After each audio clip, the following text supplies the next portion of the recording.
Tonight on Elon Local News, walking home alone on campus, what you need to know if you're feeling unsafe. Not your typical Elon student, how one senior finds comfort in art. I just love the game. A hobby 50 years in the making, how one professor is collecting a piece of history.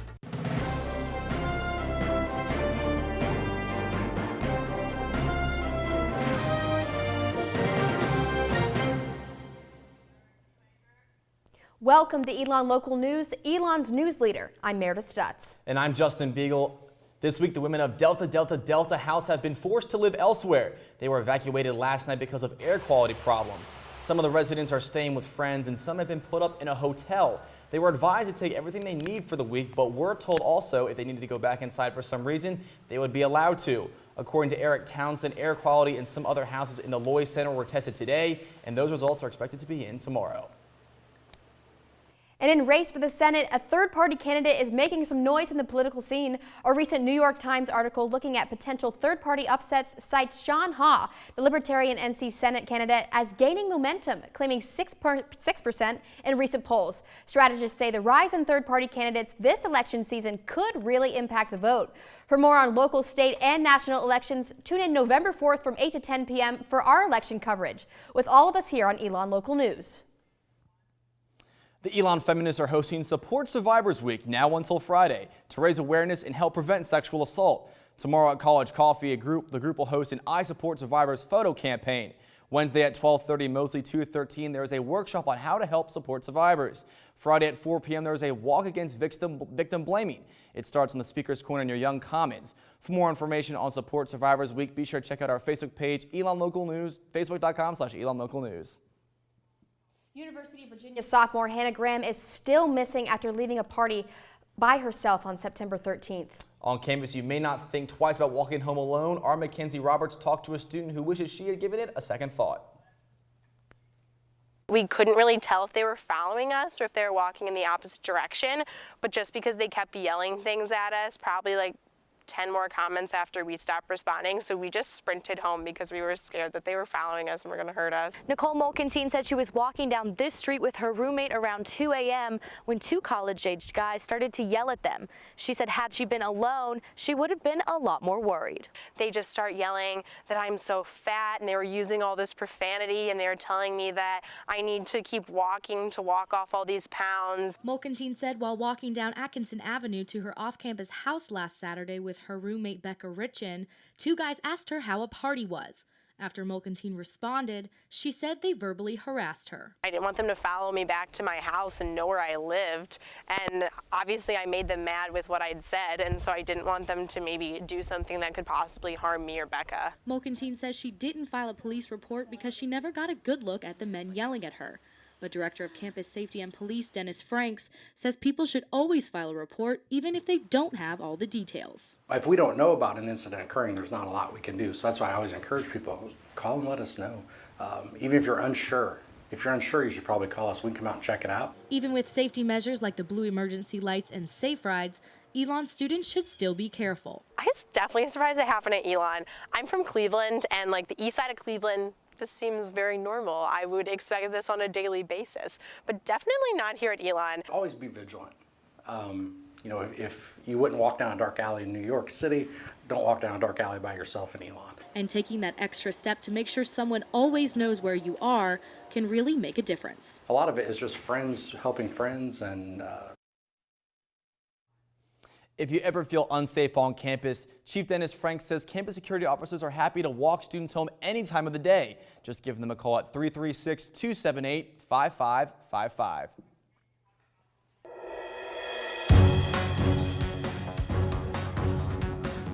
Campus police work to make sure Elon students feel safe and secure around campus, but sometimes theft still happens. Our Carissa parent spoke with Campus Safety and Police Chief Dennis Franks about ways to prevent theft. In this week's Crime Watch. Thanks, guys. So I took a look at this year's police reports, and so far 12 stolen items have been reported, and 4 reports have been stolen bikes.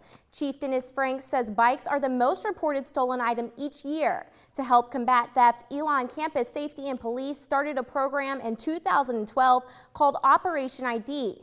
Even though it's 2 years old, it's still not well known on campus. Only 58 students are registered. That's about 1% of the student body. Basically, students can register their bikes, computers, iPads, or any valuable items into campus security system, all for free. Frank says campus police will even engrave your item with your name and contact information or license number, also for free. This way, if your item is lost or stolen, it can be easily returned to you. And if you're registering your bike, campus police will even give you a free bike lock. If you're interested in registering, here's how you do it.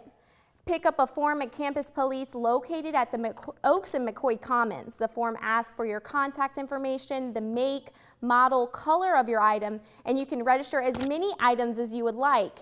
Chief Dennis Franks encourages people to take this quick and easy step. There's a lot of times we find the bikes. There's sometimes we don't. But I tell people or ask, did you register your bike through Campus Safety and Police? To find out more about registering your items, call Campus Safety and Police at 336-278-5555. Meredith and Justin, back to you. Thanks, Carissa. And if you do register your bike through Campus Police, they will store it for free during the summer, making sure your bike is safe from the weather and from people looking for a 5-finger discount. Flu season is here, and students made their way to upstairs Lakeside today for the first round of flu shots. Students could get a free shot if they brought their health insurance card, but without insurance, the shot costs $30. And if you miss getting your shot today, they will be offered again at Elon on October 7th. But if you can't wait that long, pharmacies just down the road, like Walgreens and Rite Aid, offer free flu shots every day with proof of insurance. The CDC recommends getting flu shots every year to stay up to date with the most effective vaccine. Americans are guaranteed a free public school education, but for many children around the world, school is just a dream. Our Tess McCurdy found one Elon student who is helping make that dream into reality. She's the First. It's an organization that raises money to send girls in developing countries to school. And sophomore Kelly Richard is bringing She's the First to Elon. We get to sponsor her education, and she gets to be the first in her family to graduate from secondary school, which is really cool. According to she'sthefirst.org, classrooms like the one I'm standing in are unfamiliar to 2/3 of all girls living in countries like India, Ethiopia, Kenya, and other countries She's the First works with. We raise awareness on campuses so people understand that this is a huge issue in developing countries, and it's a really difficult to solve issue because there's so many cultural aspects at play. Richard plans on raising enough money this year to send one girl to school. In the future, hopefully we can make that more and move on to like 2 or 3, but it really is quality over quantity. Although the organization is new to Elon, Richard believes it can have a big impact. Because they're taught that they're seen as lesser, and they feel like they don't have a whole lot of options in life, and so to be able to give them these this education kind of opens a lot of doors for them and shows them that a lot of different things are possible. Richard wants to help raise awareness and connect students in the classrooms at Elon with girls around the world. Tess McCurdy, Elon Local News. Every Elon student has their own story, but this one might be a little bit different from the rest. Our Zora Stevenson talked to a senior who illustrates his college experience. I'm a tour guide by day, media consultant by night, and I'm an RA 24 hours of the day. Senior Desmond Harrell is a first-generation college student. He takes out loans, uses his scholarship money, and has 3 jobs, all to pay for school. I don't think I'm the typical Elon student at all. At one point, Harold didn't even know if he wanted to go to college. I mean, it's even been a struggle with my family because my family's, has definitely been one of those people like, oh, like, you're going to go to college, really? But then, one program made up his mind. It was a game changer once I joined Elon Academy. Elon Academy, a program designed to get high school students ready for college, swayed Harold to join the university. I know from experience, like being here since 9th grade year, that Elon's a great school and that I would get the most out of my education here at Elon. And those are some of the things that they teach us in Elon Academy. Now, he's able to major in something he's been doing all his life, art. It really helped me get through my high school experience, and it had a big impact on my college experience as well. And with graduation approaching in just a few months, Harold doesn't regret the decision. Zora Stevenson, Elon Local News. Right now, just down the road at Pelican Snowballs, a fundraiser is going on for Elon student Devin Barthoff. Barthoff was involved in a single car crash in July. She is currently at a rehab facility near her home in Pennsylvania. But from the Performing Arts Center to Broadway, one Elon alumni gets students to dig deep.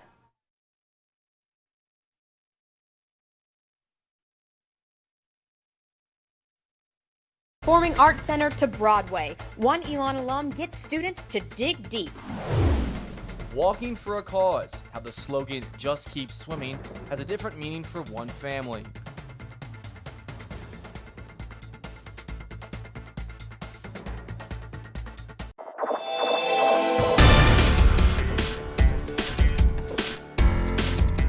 Thanks for joining us. Welcome back. Oak House is known for its craft beer, but Friday night, something else was on tap. Twisted Measure and Vital Signs stopped by to belt out some of their favorite tunes. The audience got to jam out to songs like Chandelier, Like a Prayer, and Summer Love by Justin Timberlake. The event was sponsored by Sub Live. From a cappella to musical theater, a Broadway performer came back to where it all began this weekend. Our Megan Ford has a story. When I was back in college, I was getting overlooked. Thought I was kicking knowledge, I was tripping over books. Feeling the emotion on stage probably became the easiest. It's getting up on stage to do it is what was the hardest part. After 7 Broadway shows, 2004 graduate Daniel Watts came back to Elon this weekend to direct as we journey from mind to mouth.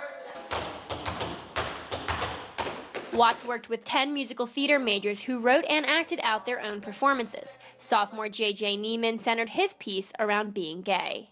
Wanting to be pure and right, wanting to be loved and accepted, wanting to be kissed at night, wanting to no longer feel rejected, living the ultimate contradiction of the 21st century. Other pieces focused on themes like racism, self-loathing, and eating disorders. Watts knew getting the students to open up and play themselves was going to be hard. I suggested that there might be somebody who also is going through the same thing that you're going through. So it was probably best that they hear it as well. And they trusted me. And Watts wasn't just there as a director. He was there as a mentor. And his biggest advice to students? Find the happy. Like we make our dreams the end game, and sometimes we forget that actually instead of like focusing on the dream, or rather in focusing on the dream, it's this journey that actually in trying to reach our dreams is what actually makes us who we are. And the advice went both ways. I feel like they've helped me more than I've helped them, to be honest. We are the darkness and the light. We are the darkness and the light. Megan Ford, Elon Local News. And if you missed Daniel Watts' show this week, there is another opportunity to see a production in the Performing Arts Center. Reckless is a dramedy that is opening Thursday in the Black Box Theater. Reckless follows a character named Rachel on Christmas Eve when her life gets turned upside down and forces her on a journey of family and identity. They will be having 8 shows from October 2nd to the 8th with matinee and evening tickets available. Tickets are free with a university ID, but donations of $13 are suggested. Former ELN morning anchor Nicole Bloom, who plays Rachel, explains why she thinks Elon students will enjoy the show. I think Elon students should come see the show because it's a lot of fun, first and foremost. You know, it's a break from academics. It's kind of, it's not, you know, a football game, but it's maybe a little bit more intellectual than that. You'll laugh, you'll cry, you'll be maybe a little bit confused, but that's kind of the fun of it. And if you want to hear more about Reckless, make sure to tune in to ELN Morning tomorrow at 9:50, where 2 cast members will be performing a scene. And also coming up this week, husband and wife and Pulitzer Prize winners Nicholas Kristof and Cheryl Wooden are speaking at this year's Fall Convocation. The event is this Thursday, October 2nd at 3:30 in Alumni Gym. Kristof and Wooden received their award in 1990 for their New York Times coverage of China's Tiananmen Square democracy movement. Tickets are still available at the Center for the Arts box office and are free with an Elon ID. They are sold to the general public for $13. One Elon team is trading softballs for scissors for charity. And a collection of the ages, how one Elon professor's passion goes deeper than the outfield.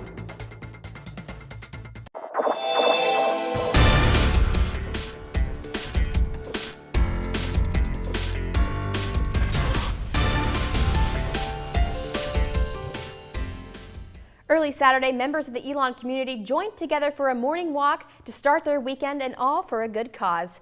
More than 40 teams came out for the Juvenile Diabetes Research Foundation's annual Walk for the Cure. Our Paula Blanc has more. $70,000. That's how much money Elon has raised so far for JDRF. And this Saturday's walk brought out hundreds of participants for the cause. It feels great. Like I said, there's so much more needs to be done for these kids. It's really not fair for these kids to have to go through what they're going through. Michael Miller, whose 5-year-old niece Destiny was diagnosed with type 1 diabetes 2 years ago, says it's hard to watch a family member suffer with the disease, but he says Destiny handles it with her head held high. She acts like it doesn't affect her. I guess I don't know if it's not knowing, the severity of it, but she just keeps, plugging along. Their slogan last year was just keep swimming, was keep going, keep going. And this year's slogan for the Miller family? No more pricks. Basically, they got to prick her finger every 3, 4, 5 times a day to find out what her sugar level is. So if they find a cure for it, we're hoping that there's no more pricks are needed. Because of different fundraising events like this one, Nikki Gelfond, who organized the walk with Elon volunteers, is optimistic for the future of those with type 1 diabetes. There really is some goal that is being reached, and to see these kids be a part of that, to see that they are helping their own future, to be so proactive in their own cause is really nice. As for having to watch a close family member grow up with diabetes, Miller says that it certainly puts things into perspective. Really, the little things. Don't get worried and be upset about the little things. Because there's more important things in life than worrying about little things. Paul LeBlanc, Elon Local News. From walking to running, students were active for charity this Saturday. Students raced against time, their friends, and paint this weekend as Elon Campus Recreation and Elon-thon hosted their annual Colorful Run. When I say color, you say run, color, run! Run! More than 400 people participated in the event, including first-year student Evan Elkin. It was craziest experience. It's just all these colors and mists going everywhere. I was running with my friends. We're all really hyped up. It was insane. From the paint to the run to just making the trail. The colorful run was a lot of work, but it doesn't end here.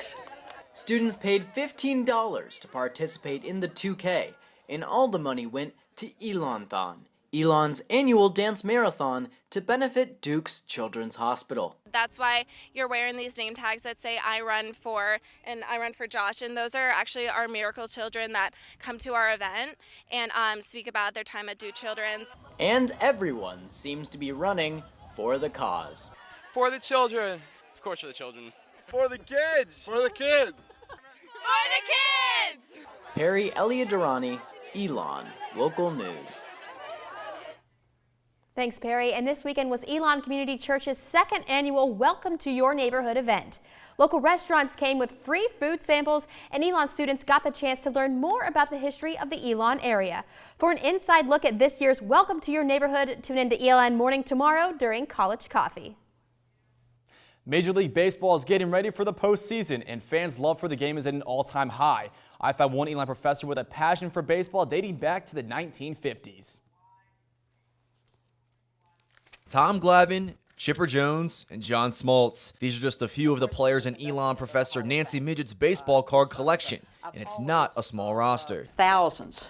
I'm not sure I can tell you how many thousands, but of course, of those thousands, the ones that are really special to me are probably more in the hundreds. Midget and her friends began collecting at a young age. A lot of us had some cards back from when we were kids in the 50s and 60s, and we did incredibly clever things with them, like put them in our bicycle spokes to make swell noises as you're riding down the street. But Midget's passion for baseball cards didn't take off until she moved to Georgia and fell in love with the hometown team. I have been an Atlanta Braves fan since 1978. Midget now spends her free time attending card shows, adding her favorite Braves players to her growing collection, no matter the cost. The dollar value of them isn't what's important to me. It's kind of like, what does this say to you about your love of baseball? Even looks don't matter to Midget. I don't care about all the sophisticated card grading anymore. You know, it's can't have a little ding in the corner, you can't have a little crease.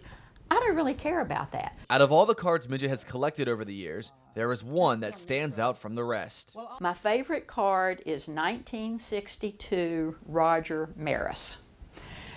That's because he was #1 in the top series that year, because 1961 is the year that he broke Babe Ruth's home run record. After 50 plus years of being a fan, Midget has one thing to say. I just love the game. Now, Midget did tell me she's a little upset her Braves did not make the playoffs this year, but on the bright side, she did say not having to watch her boys play late at night means she'll be getting a little bit more sleep. Hi, I'm Andrew Feather. Elon kicked off CAA play this weekend. I'll tell you how the Phoenix fared after the break.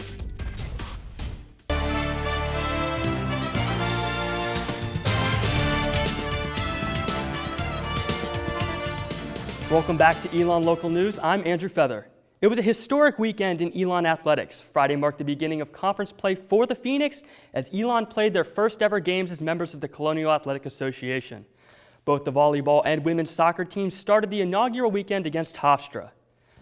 First, we head to Alumni Gym where the Phoenix got off to a rough start in the new league.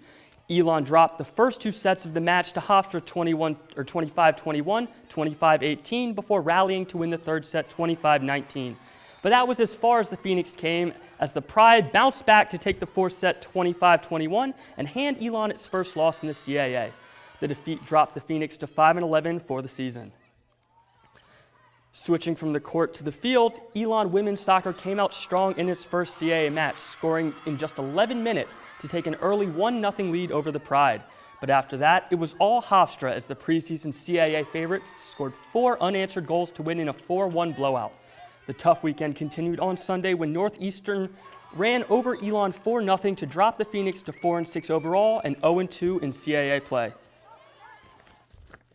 There's a different level of gamesmanship and savviness to the player in this league than what we've seen before. So I think we need to work a little bit better on just keeping a little bit more composure at critical moments, drawing fouls when we can draw fouls, and finishing our chances.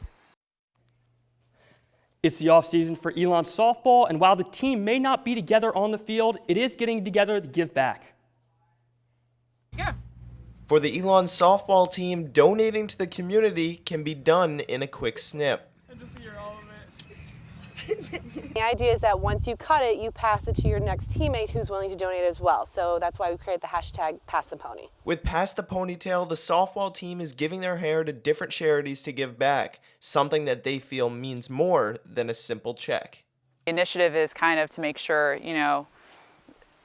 get people to be excited about donating without necessarily needing money to donate. I am donating my hair today to Beautiful Lengths with the help of Elon softball players.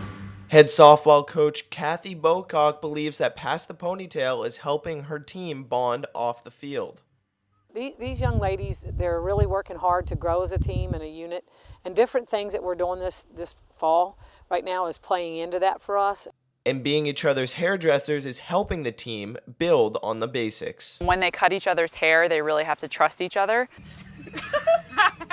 It's definitely a new way towards the new conference, the new year, that we're trying to get close, create that chemistry, that bond that every team strives for. With the new conference, new chemistry, and new haircuts, Elon softball can't wait for the season ahead. We had great memories in the SoCon, but we're ready to start a new chapter in the CAA. Jacob LaPlante, Elon Local News. So far, only a handful of members of the softball team have donated their hair to charity, but the team looks to continue this project into the fall. Elon softball will continue their fall ball play on Sunday, October 5th, when they host Pfeiffer at 2 p.m. Tensions were high as the men's tennis team played in the annual Elon Fall Invitational this weekend. Sophomore Chris Humphreys made his first championship match appearance, but fell in a tough 3-setter to Coastal Carolina's Rick Timmerman. Humphreys also made it to the finals in doubles with partner Brian Kowalski, but lost 8-6 to Coastal. After losing his first match, Robert Lindegren won the singles back draw in his fight against Campbell University's Stephen Billington and followed it up with a doubles win against partner Christopher Gelson. Head coach Michael Leonard said the team had a lot of work to do, but is looking forward to the rest of the year and the challenging new conference. Actually, that's all we have for sports today. Back to Justin and Meredith. Thank you, Andrew, and thank you for watching Elon Local News.